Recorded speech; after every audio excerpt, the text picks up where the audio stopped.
أيها الحفل الكريم، شكرا على سعادة البروفيسور دكتور جميل بن عثمان على كلمته الرائعة.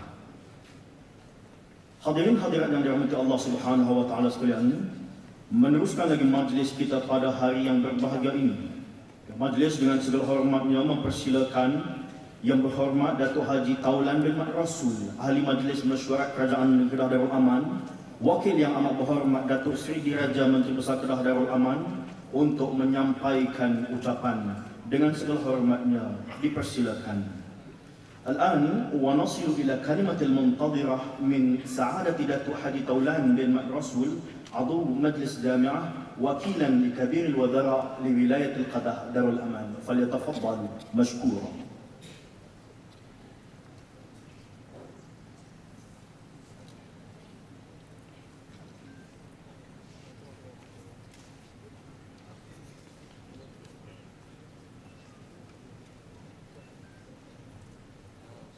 Bismillahirrahmanirrahim. Alhamdulillahirabbil alamin wassalatu wassalamu ala asyrafil anbiya'i wal mursalin wa ala alihi wa sahbihi ajma'in. Subhanaka la ilma lana illa ma 'allamtana innaka antal alimul hakim wa la haula wa la quwwata illa billahil aliyyil azim. Yang saya hormati saudara pengacara majlis, yang berbahagia Datuk Ira Kemudian Najib Umar Perwakilan Islam oleh Universiti Insaniah, yang saya hormati Yang Berhormat Cikgu Marzuki Yusof, Ahli Dewan Undangan Negeri kawasan Kuala Ketil, kawasan kita ini, yang bahagia Datuk Wira Haji Jamil Osman, Rektor Universiti Insaniah, Timbalan Rektor Datuk Hajah Latifah, Pendakta Universiti Insaniah, Profesor-profesor, fellow-fellow, dekan-dekan, ketua-ketua jabatan, wakil-wakil daripada badan-badan berkanun, syarikat-syarikat GLC, para hadirin yang dihormati sekalian, Assalamualaikum warahmatullahi wabarakatuh. Pertama-tama izinkan saya memanjatkan kesyukuran Allah Subhanahu wa taala kerana dapat hadir dalam majlis yang saya rasa sangat gila-gemilang pada petang ini untuk meraihkan pekerja-pekerja, staf-staf yang akan menerima anugerah cemerlang dari takbiran Kolej Universiti Insaniah. Saya telah diminta oleh Yang Amat Berhormat Datuk Seri Diraja Menteri Besar Kedah mewakilkan beliau dalam majlis ini, yang sepatutnya Datuk Seri Diraja Yang Amat Berhormat akan hadir. Dia orang yang sangat minat pada Kolej Universiti Insaniah ini. Ini adalah berincal dia.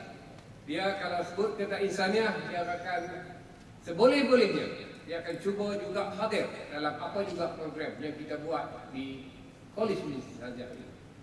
Tapi oleh kerana kesibukan Yang Amat Berhormat sendiri, banyak perkara atau agenda lain yang memerlukan beliau berada di sana, maka Yang Amat Berhormat telah meminta saya mewakilkan beliau dalam majlis kita pada petang ini.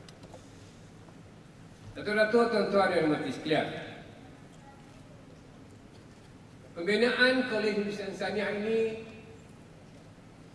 diilhamkan kepada Yang Amat Berhormat sejak apabila diberikan kuasa oleh Allah Subhanahu wa taala untuk mentadbir di Kedah, maka telah dirancangkan pembinaan pembesaran Kolej Universiti Insaniah.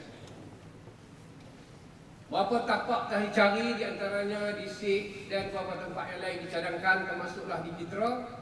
Tapi oleh kerana kita fikirkan bahawa Jitra itu telah banyak pusat pengajian tinggi, di SIK ini rasanya kurang sesuai kerana tapaknya kecil. Maka apabila ditunjukkan tapak di Kuala Ketil ini, maka Yang Berhormat telah bersetuju, dan kawasan yang diperuntukkan adalah sebanyak 800 ekar yang saya rasa agak besar. Dan pembinaan awal ini lebih kurang 300 ekar. Tuan-tuan yang mati sekalian, banyak pihak mempertikaikan di mana kerajaan Kedah nak dapat wang untuk membiayai pembinaan ini. Jadi apabila kita bina kampus tetap ini atau kampus induk ini dengan nilai 330 juta, ini juga telah dirasakan agak besar bagi kita kerajaan negeri.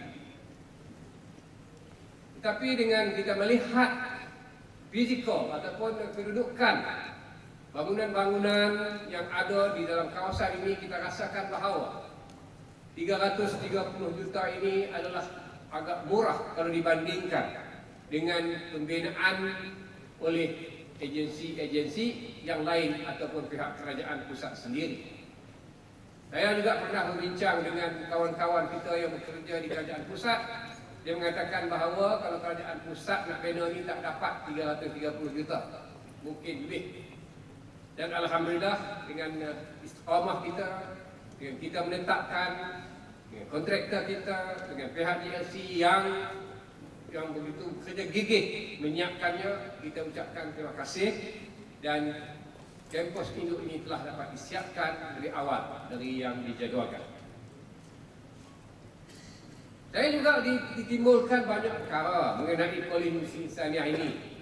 Apabila ada dimuatkan berita-berita yang negatif tentang polisi insaniah ini, pihak pemberita akan menghubungi saya minta apakah ulasan dan sebagainya. Saya kata ulasan boleh bagi, tapi saya kena tahu dulu apakah cerita yang nak disampaikan.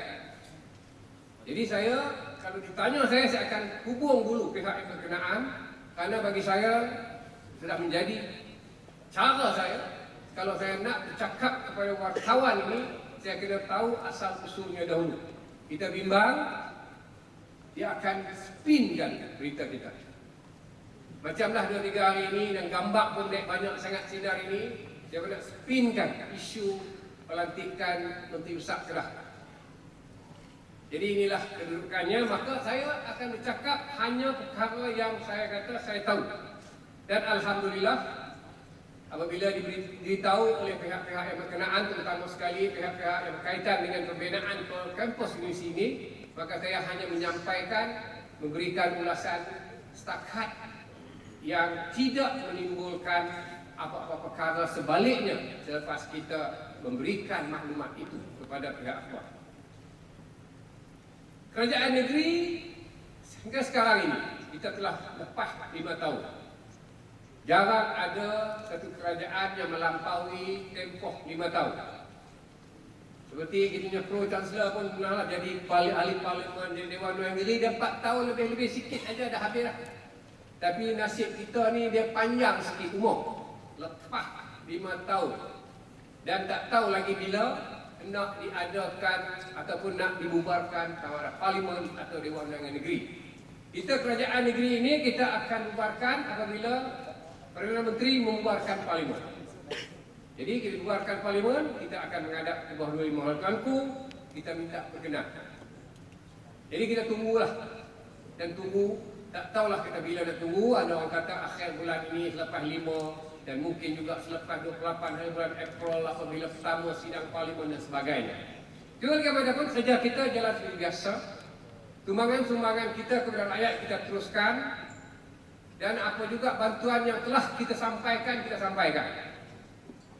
Dan alhamdulillah setakat ini kita telah pun memberikan sumbangan-sumbangan berbentuk kafalah, bantuan kepada pengajian-pengajian dan anak-anak kita yang dapat melanjutkan pelajaran di pusat pengajian tinggi, kita telah sampaikan, dan juga bantuan kepada guru-guru Al-Quran kampung. Kita teruskan. Kerana bagi kita inilah yang ada pada kita yang nak disampaikan, yang tidak pernah diberikan dahulunya oleh kerajaan. Kerana bagi mereka, dia boleh tak sedar bahawa guru-guru kampung inilah yang memperkenalkan alif bata atau mengaji Quran itu kepada kita. Queen ke universiti mana pun, dia tak ambil budak-budak kecil nak ajar alif bata. Dia akan ambil orang ini telah lulus dengan cemerlang baru dia ambil. Sedangkan asasnya adalah guru-guru kampung yang mengajak alik bata, yang mengajak di rumah-rumah malam dan tengah petang, alik bata baca Quran dan sebagainya. Maka apabila mereka ini telah berjaya dan masuk ke sekolah menengah dan sebagainya, maka barulah diambil oleh pihak universiti.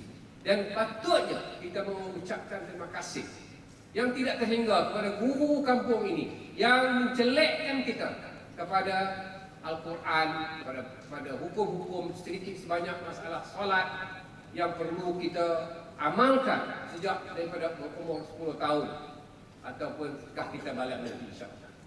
Jadi beginilah keadaan di mana kerajaan negeri memberi pertimbangan kepada perkara-perkara yang kita rasakan kita ada pihak yang berhak mendapatkan bantuan ini.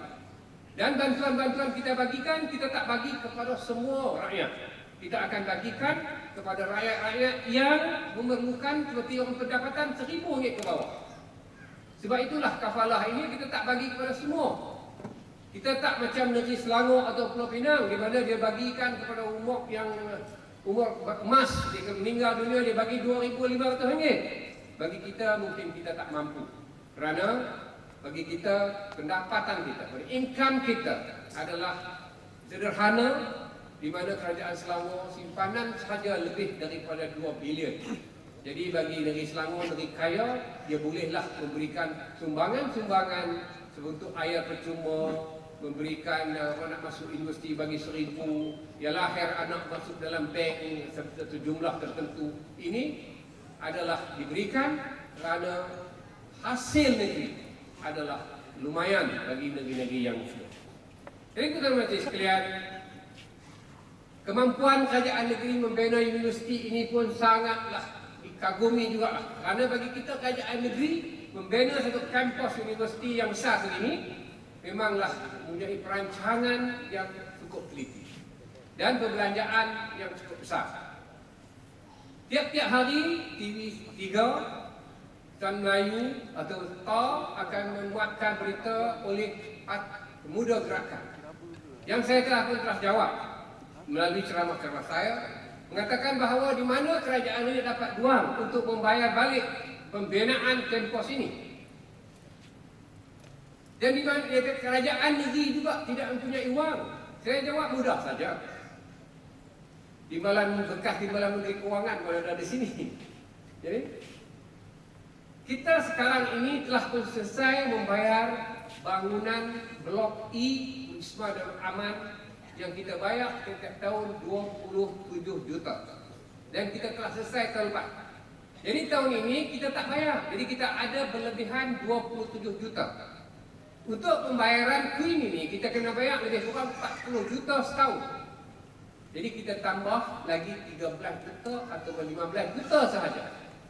Jadi dengan 15 juta ini kita rasa kita mampu untuk membiayai pembayaran balik pembinaan kampus ini, insya-Allah. Mengenai tuduhan bahawa kerajaan tak ada duit, adakah pernah dia tengok akaun kita? Adakah dia sedar bahawa hutang kita kepada kerajaan pusat 2,000 juta ini, 2.2 bilion ini, adakah dibuat dalam masa 5 tahun ini? Sebenarnya hutang 2.2 bilion ini dibuat sebelum kita ambil alih. Kita telah berhutang, kita telah menerima hutang kepada kerajaan pusat sebanyak 1.9 bilion. Jadi kita penerusan sahaja kenaikan ini adalah kerana dia naik begitu faedahnya dan dia naik atas pinjaman kita untuk pembinaan kampus kita di pembinaan high-tech park di Kulit.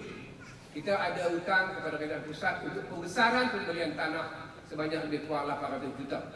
Jadi ini adalah untuk pembangunan industri dalam negeri ini yang perlu kita hutang.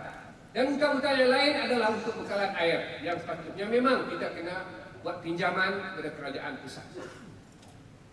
Beliau juga menuduh bahawa macam-macam lah dengan kata kita tak ada wang, kita bina tak ada, kita membina tidak bagi kepada tender dan sebagainya. Sedangkan kita bina kampus ini kita melalui GLC. Dan tender yang diberikan ialah 330 juta dan diserahkan kepada kontraktor pun IJM pun 330 juta. Samalah juga kita dengan kompleks Plaza Tunku Yaakob. Plaza Tunku Yaakob telah 30 tahun terbengkalai. Kerajaan dulu tak langsung tidak berjaya menyelesaikan.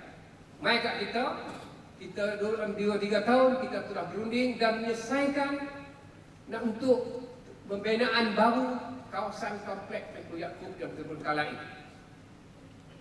Di 30 tahun lebih terbengkalai bisa kita buat. Dan ini juga ditimbulkan oleh parti gerakan bahawa kita membina kompleks itu 500 juta kita tak tender. Suka diterangkan kepada tuan-tuan, kalau orang tanya macam ini, jawapannya senang saja. Yang buat itu bukan kerajaan negeri. Yang buat itu ialah syarikat. Syarikat value. Bila dia nak buat, ikut suka dia lah, dia nak tender, kalau nak bagi siapa buat. Bukan kita yang buat. Dia cuma mengambil alih daripada kompleks yang terbengkalai. Bila dia bina, dia masuk plan, dia masukkan projeknya, maka dialah yang nak menentukan sama ada nak tender ke nak bagi kontraktor mana. Jadi inilah perkaranya, dan ditimbulkan lagi banyak perkara yang negatif oleh orang-orang yang tertentu yang mencari jalan bagaimana untuk memburukkan kerajaan negeri. Termasuklah dengan kisah surau yang kita tanah wakaf yang nak digantikan dan sebagainya. Dan ini telah pun diselesaikan dengan campur tangan ke bawah Belia Maha Mulia Tuan. Tuanku yang berkenan agar dipindahkan. Dan ada arahan ataupun direktif daripada Tuan Belia Maha Tuanku untuk menyelesaikan perkara ini. Dan kita daripada Majlis Agama Islam sendiri telah menerima titah Tuanku supaya diselesaikan dan dibina tapak baru untuk Madrasah Islahiyah Indonesia. Jadi tuan menteri sekalian, banyaklah perkara yang telah diselesaikan. Bagaimanapun kita memerlukan masa lagi untuk kita membina beberapa program kita untuk insya-Allah untuk memajukan rakyat di Kedah dan untuk menambah pendapatan bagi rakyat. Dan tuan-tuan menteri sekalian, sebenarnya saya telah pun dibekalkan dengan teks ucapan yang saya rasa saya tak nak baca sangat kerana perkara ini telah pun disampaikan oleh rektor sebentar tadi yang lebih kurang sama saja. Dan saya rasa apa yang saya sampaikan ini adalah apa yang ada pada kita sebagai kerajaan negeri. Yang saya cakap ini adalah wakil Perdana Amat Berhormat dan Sekap menerangkan program-program kerajaan negeri untuk kesejahteraan rakyatnya Kedah. Jadi datuk-datuk tuan-tuan yang majlis sekalian, saya barangkali taklah nak cakap panjang lagi kerana biar lepas ini kita akan mendengar ucapan oleh Pro Chancellor kita mengenai kualiti di mana ada berkaitan dengan program kita pada petang ini. Walau bagaimanapun saya pada hari ini saya ingin merakamkan penghargaan kepada semua staf insaniah dan segenap peringkat jawatan dan kepada semua bekas staf insaniah, pada Persatuan Pelajar Insaniah MPM, kepada semua pelajar-pelajar insaniah dan kepada semua organisasi dan para sahabat yang menyokong insaniah bahawa pencapaian, sumbangan dan jasa tuan-tuan dan puan-puan sangat-sangat bermakna kepada umat. Kerajaan ini tegas, kerajaan ini tegas meneruskan kerajaan ini tegas dan pengurusan insaniah dan diri saya sendiri. Semuanya ini akan tetap hidup dalam ingatan saya dan akan saya kenang selagi hayat di kandung badan. Tiada kata yang saya mampu ucapkan untuk penghargaan selain daripada ucapan jazakallahu khairan katsira. Dengan itu saya nak tamatkan bagi saya dengan ucapan wabillahi taufiq wa hidayah. Assalamualaikum warahmatullahi wabarakatuh.